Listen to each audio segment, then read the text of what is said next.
My husband uncles, dem no go use laugh finish me for dis video. See as dem dey carry my hand dey turn me around for dancing step. Wahala be like Iselu market. What's up guys? Area, how una dey?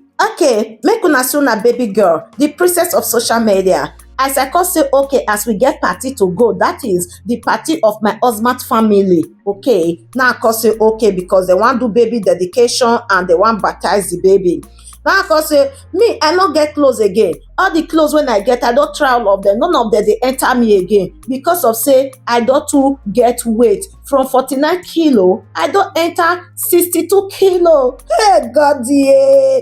Na all because say oh yeah, dress up, make I carry you go shopping center, make I go buy some clothes for you because you don become oroborobo kibo. So make una see me, I don already buy the clothes. I see fine clothes I cut used to. So all because buy two clothes for me. Yeah, now we dey go back home. I know video where I for dey choose my clothes. Now I go show una. That one na my own personal privacy. Now I can say okay, make I use style, make I use that a video. The area muna see beautiful things for inside all these shopping center. Alright, the next day we don arrive to the party o. Muna see my husband's cousins, muna see my husband mother, my husband family from the father side. All of them many, not be all na still come on my husband uncles. Muna see all of them. Very amazing people. So they travel far away from Sud to come to the zone where be say not too far from us. My husband's sister,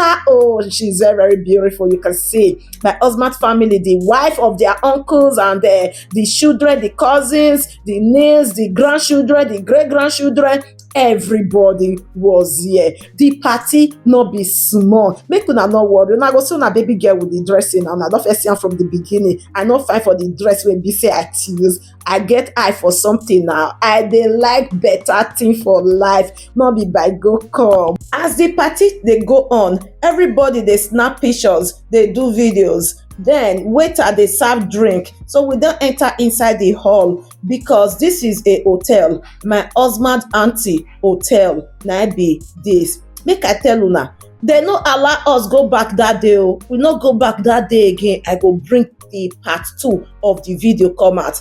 But this video, why I not post am ever since? Because I dey careful to edit this video because of say children dey inside and it is not good make person dey put children for inside video when the family not permit you, because I know say my husband family they go give me permission, but for me, for security reasons, I dey like to remove children away from my videos a lot of time. So here na the magic man when they do magic. When una dey see the magic code, first time for me to take dey see person when they do magic for real life, I was surprised. I was so surprised with my koro eye. My eye see something, but I enjoy myself. See food. Anytime we be say my husband family, mama mia, oh my God.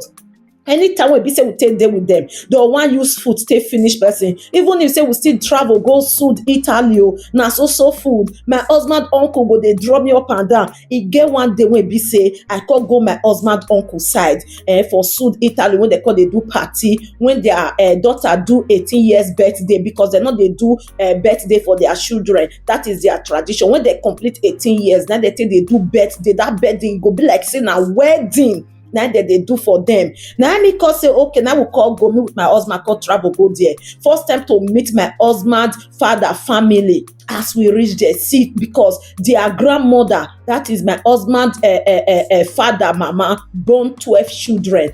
And each of the children, the children are they born many, they boku they many. As they call, they draw my hand. My husband uncle will say, I become eat this one, test this one, test this one. And so I they test, they go to say, did you know that you are going to be our wife? Oh yeah, they eat me for fat, eat me for fat. Until I eat saute, I no coffee eat again. I go they vomit because they want use food and drink to finish my enemy. They say I too late. All right now, make una see una baby girl. How una see that magic? Now real or not be real? Now wetin my eye they see for the first time, now be that. See all the food wey be say that they give us. food, dessert, drink, everything. Even me myself, I no coffee eat again, I no coffee drink again because I was tired. The food was a lot, e too much. So the baby, when they do dedication, I no fit put am for here because of security reasons. My husband uncles, all of them, they follow me, they dance. Part 2 of the video go dey come out.